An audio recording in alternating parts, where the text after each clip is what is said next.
এই মুহূর্তে আমাদের সম্মানিত গণ অভিযাত্রার চেয়ারম্যান সাহেব আমাদের অফিসে উপস্থিত এবং আজকে সকলের উদ্দেশ্যে অথবা দেশ ও জনগণের উদ্দেশ্যে ইনশাল্লাহ উনি অনেক কাজ করে যাচ্ছেন।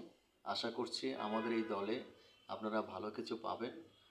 তো দোয়া করবেন আমাদের সকলের জন্য। আর ইনি হলেন ঈশা মল্লিক ভাই, আমাদের খুবই ওই যে মিতা যাকে বলা হয়।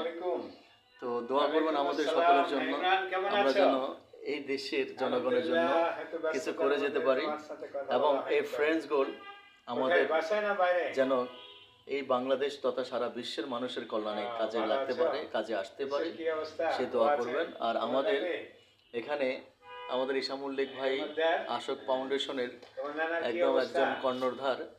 আর সকলের দোয়া ও ভালোবাসার মাধ্যমে যেন জনগণ ও দেশের সেবার কাজে আমরা নিয়োজিত হতে পারি। সবাই ভালো থাকবেন। আল্লাহ হাফেজ।